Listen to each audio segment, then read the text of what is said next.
सुप्रभात प्यारे बच्चों, ई शिक्षण कार्यक्रम में आपका स्वागत है।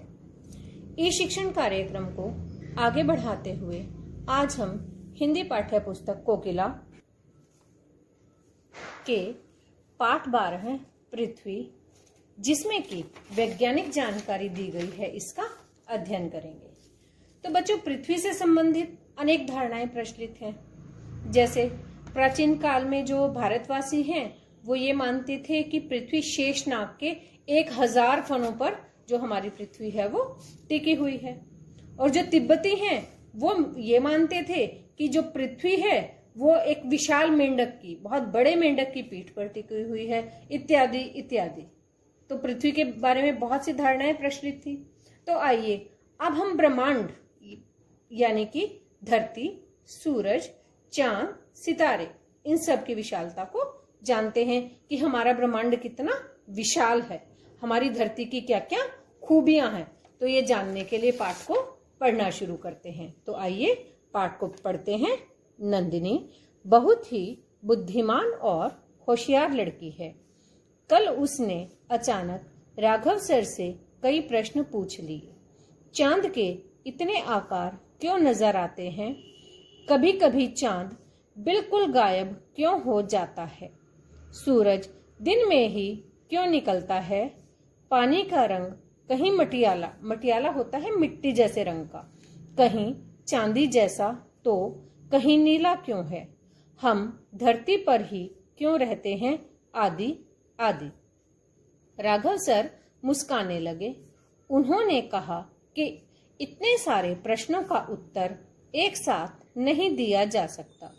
हाँ, कल हम पृथ्वी के बारे में चर्चा करेंगे। तो अपने वायदे के अनुसार आज राघव सर ने पृथ्वी के बारे में बताना शुरू किया।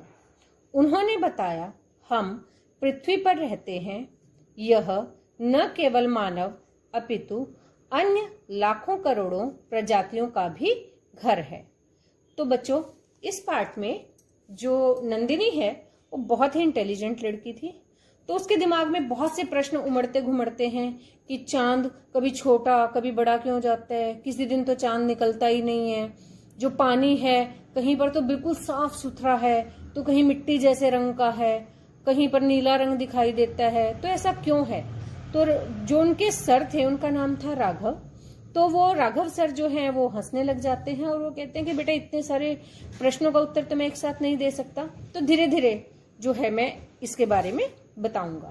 तो वो बताना शुरू करते हैं कि जो हमारी पृथ्वी है वो उस पर केवल मानव ही नहीं रहते, बल्कि अन्य जीव जंतु, लाखों करोड़ों प्रजातियां जो हैं वो इसमें रहती हैं। तो चलिए आगे पढ़ते हैं। हमारे सौरमंडल के 8 ग्रहों के क्रम में पृथ्वी का तीसरा स्थान है। यानी कि हमारा जो सौरमंडल है, सोलर सिस्टम है, उसमें 8 ग्रह हैं और उसमें पृथ्वी का स्थान जो है वो तीसरा है। और आकार की दृष्टि से सभी ग्रहों में पृथ्वी का स्थान 5वां है। और अगर साइज की बात की जाए, आकार की बात की जाए 8 ग्रहों में, तो पृथ्वी का स्थान 5वें नंबर पर आता है।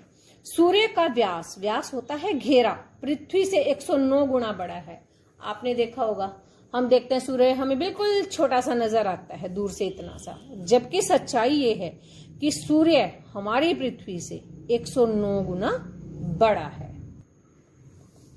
पृथ्वी एकदम गोल नहीं है, यह लगभग गोल है। इसमें कुछ चपटापन है। इसका आकार नाशपाती से मिलता जुलता है और कुछ लंबोतरी है। हम कहते हैं ना पृथ्वी एकदम गोल है, जबकि पृथ्वी एकदम गोल नहीं है बल्कि थोड़ी चपटी है, और ये नाशपाती से मिलती जुलती है। नाशपाती की शेप देखते हैं ना आप, तो नाशपाती जैसी लगभग लगती है। ये कुछ लंबोतरी, लंबाई लिए हुए है। ठीक है। यह लट्टू की तरह, लट्टू होता है बल्ब, एक घुमाने वाला आता है, उसको जब हम चक्री की तरह से घुमाते हैं तो वो एकदम घूमता है। ठीक है। तो यह लट्टू की तरह अपनी धुरी पर घूमती है। यह अपना एक चक्कर लगभग 24 घंटों में पूरा कर लेती है। इसलिए पृथ्वी पर एक दिन 24 घंटे का होता है। तो आपके पास ये, आपके दिमाग में भी ये बात आ जाती है कि 24 घंटे का ही एक दिन क्यों होता है, 36 का, 48 का, 37 का क्यों नहीं होता? तो इसका जवाब ये है कि लट्टू की तरह अपनी ही धुरी पर, अपने ही एक्सिस पर घूमती है, और जो चक्कर है वो पूरे 24 घंटों में पूरा कर लेती है। इसलिए यहाँ पर जो पृथ्वी पर जो दिन है वो 24 घंटे का होता है। इसके बाद है 24 घंटों के 2 भाग होते हैं, दिन और रात। दिन और रात सदा बराबर नहीं रहते, कभी रात दिन से बड़ी तो कभी दिन रात से बड़ा। यह असमानता होती है बेटे बराबरी ना होना, किसी भी स्थान पर हो सकती है। अपनी धुरी के अलावा पृथ्वी सूर्य के चारों ओर भी चक्कर लगाती है। पृथ्वी किसके चारों ओर चक्कर लगाती है? सूर्य के चारों ओर चक्कर लगाती है। और यह सूर्य का एक चक्कर लगभग 365 दिनों में पूरा करती है, यानी कि 1 साल में पृथ्वी जो है सूर्य का चक्कर पूरा करती है। इसीलिए पृथ्वी के 1 साल में लगभग 365 दिन होते हैं। ऐसा अनुमान है कि पृथ्वी का जन्म आज से लगभग 500 करोड़ वर्ष पूर्व हुआ होगा। ऐसा नहीं है कि हमारी पृथ्वी आज ही की है, ऐसा माना जाता है कि लगभग 500 करोड़ साल पहले जो है हमारी पृथ्वी का जन्म हुआ है। प्रारंभ होता है बेटे शुरू में। प्रारंभ में यह दहकता हुआ आग का गोला थी, एक आग के गोले की तरह था, जैसे दिख रहा है ना, इस तरह का आग का गोला थी। इसके बाद यह तरल रूप में, तरल यानी कि लिक्विड में परिवर्तित हुई होगी, और फिर ठोस रूप में, ठोस होता है बेटे सॉलिड, ठीक है। हमारी पृथ्वी की परतों को 4 भागों में बांटा गया, भूपृष्ठ, मेंटल, ऊपरी कोर और भीतरी कोर। सबसे ऊपरी सतह को भूपृष्ठ यानी कि जहां पर हम रहते हैं उसे भूपृष्ठ या भूपपड़ी कहते हैं। यहाँ हम केवल भूपपड़ी की ही चर्चा करेंगे। यह वही सतह है जिस पर हम सब रहते हैं तथा जिस पर विशाल पहाड़ और महासागर हैं। इस पपड़ी की गहराई अलग अलग स्थानों में भिन्न भिन्न है। आपने देखा होगा कहीं तो पहाड़ हैं, कहीं एकदम समतल मैदान है, कहीं उबड़ खाबड़ है। तो हमारी जो भूपृष्ठ या भूपपड़ी है वो कहीं भी एक बराबर नहीं है, अलग अलग स्थान पर अलग अलग है। पृथ्वी का क्षेत्रफल लगभग 51 करोड़ वर्ग किलोमीटर है।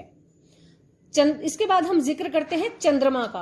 आपने देखा है चंद्रमा रात को चमकता है, कभी छोटा सा हो जाता है, कभी और बड़ा, एक दिन पूरा गोल हो जाता है और उसकी रोशनी जो है वो पूरे आसमान में, आसमान के साथ साथ हमारी धरती तक भी वो किरणें पहुंचती हैं। चंद्रमा की रात जो है वो बड़ी अच्छी लगती है। तो आइए अब चंद्रमा के बारे में पढ़ेंगे। चंद्रमा का जिक्र न किया गया तो पृथ्वी की चर्चा अधूरी ही रहेगी। चंद्रमा पृथ्वी का उपग्रह है जो पृथ्वी के चारों ओर चक्कर लगाता है। चंद्रमा से जो किरणें धरती पर पहुंचती हैं वह इसका अपना प्रकाश नहीं है, यानी कि चंद्रमा का अपना प्रकाश नहीं है, अपनी उसकी कोई रोशनी नहीं है, वो किसी से रोशनी लेता है। तो देखें किससे रोशनी लेता है? सूर्य का प्रकाश ही चंद्रमा की किरणों के रूप में धरती पर पहुंचता है। तो कहने का मतलब है कि चंद्रमा का अपना कोई प्रकाश नहीं है, बल्कि वो सूर्य से प्रकाश लेता है और वही प्रकाश चंद्रमा की किरणों के रूप में धरती पर पहुंचता है। इसका व्यास पृथ्वी के व्यास होता है बेटे घेरा, पृथ्वी के व्यास से 1/4 है, 1/4 है, ठीक है। सूर्य तो हमारी पृथ्वी से, सूर्य का व्यास तो 109 गुना बड़ा है, जबकि चंद्रमा का व्यास पृथ्वी के व्यास से केवल 1/4 है, ठीक है। यह पृथ्वी से लगभग 3,84,000 किलोमीटर की दूरी पर है।